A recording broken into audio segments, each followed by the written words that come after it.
Hello, welcome back to the reading of the poem of the Man God, written by Maria Valtorta, Volume 3.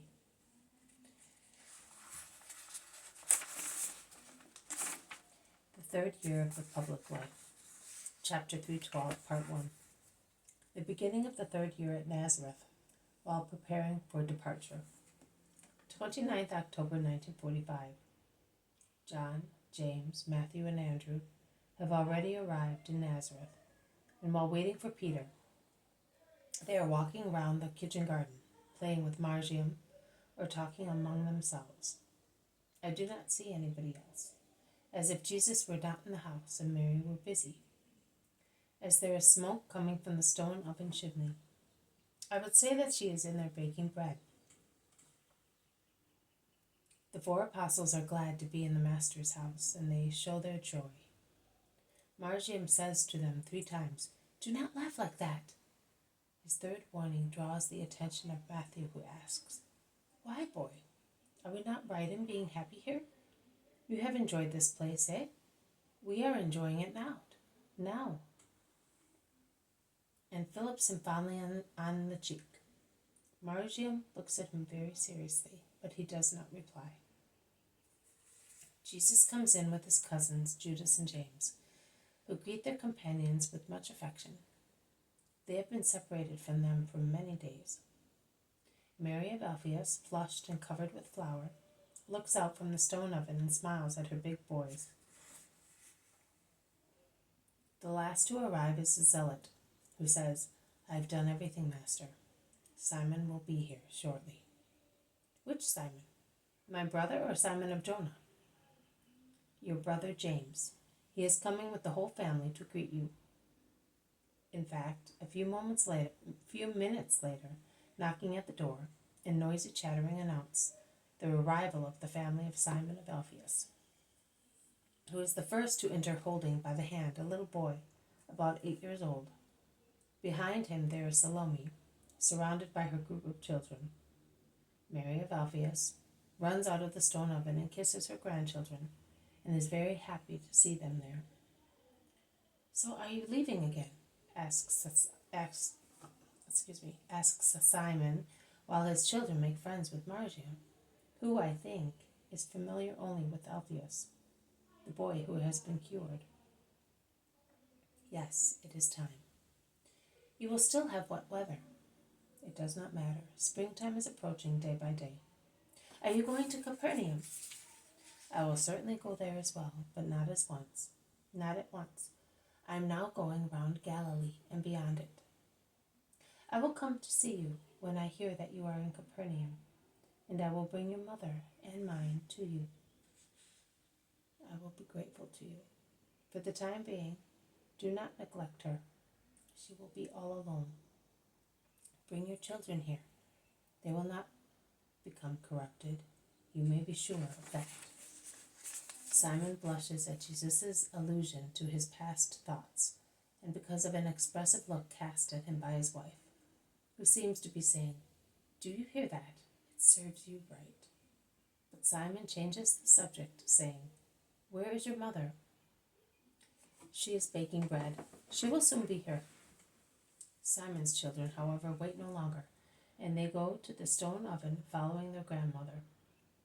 And a little girl, not much taller than Alphaeus, the boy who had been cured, comes out almost immediately, saying, "Mary is weeping. Why? Jesus, why is your mother weeping?" "Is she weeping? Oh dear. Let me go to her," says Salome solicitously. And Jesus explains, "She is weeping because I am going away." "But you will come and keep her company, will you not?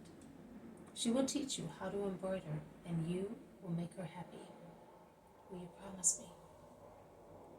"I will come too, now that my father lets me come," says Alphaeus, eating a hot bun which has just been given to him.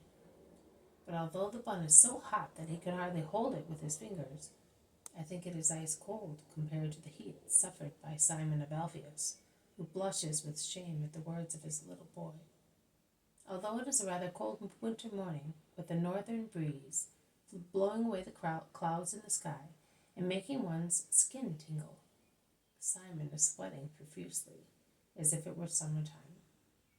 But Jesus pretends not to notice it, and the apostles pretend they are interested in what Simon's children are saying, and so the incident is over. And Simon can collect himself and ask Jesus why all the apostles are not there. Simon of Jonah is about to arrive. The others will join me at the right moment. It has all been settled. All of them? Yes. Also Judas Iscariot? Yes. Jesus, come with me for a moment, begs his cousin Simon, and once they have moved away towards the end of the kitchen garden, Simon asks, "But do you really know who is Judas of Simon?" He is an Israelite, nothing more, nothing less. "Oh, you are not going to tell me." He is on the point of getting excited and raising his voice.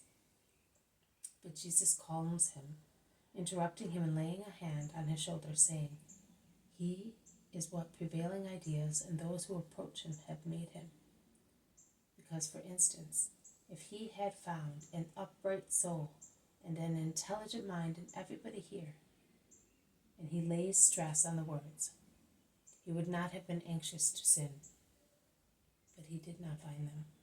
On the contrary, he found an entirely human element to which he adapted most comfortably, his very human ego, which dreams and works for me and sees in me the King of Israel, in the human meaning of the word, as you dream and would like to see me, and for whom you would feel inclined to work, and your brother Joseph with you, as well as Levi, the head of the synagogue in Nazareth, and Mattathias, and Simon, and Matthias, and Benjamin, and Jacob, and, with the exception of 3 or 4 people, everybody in Nazareth.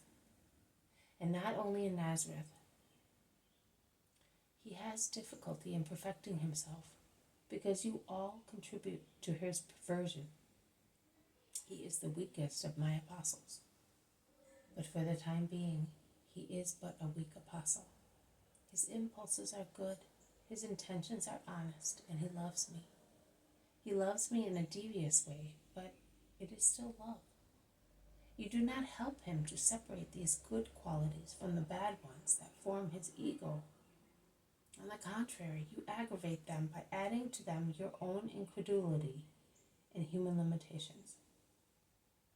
But let us go home. The others have gone there ahead of us. Simon follows him and looks a little humiliated. They are almost on the threshold when he holds back Jesus and says, "Brother, are you angry with me?" "No, I am not. I am endeavoring to perfect you as I do with all the other disciples." "Did you not say that you want to be one?" "Yes, Jesus. But in the past you did not speak thus, not even when you were reproaching. You were kinder." "And of what avail was it? I was kinder once. I have been so for 2 years. Everybody here has become loose, resting on my patience and kindness, or has sharpened teeth and nails. You have all taken advantage of my love to harm me. Is it not so?" "Yes, it is. It is true. So will you no longer be good?" "I will be just, and even so, I shall be such as you do not deserve, you people of Israel, who will not acknowledge me as the promised Messiah." This has been a reading from the poem of the Man God, written by Maria Valtorta, Volume 3, Chapter 312, Part 1, The Beginning of the 3rd Year at Nazareth, while preparing for departure. Thank you for listening. I will see you tomorrow. May God bless you, and may peace be with you.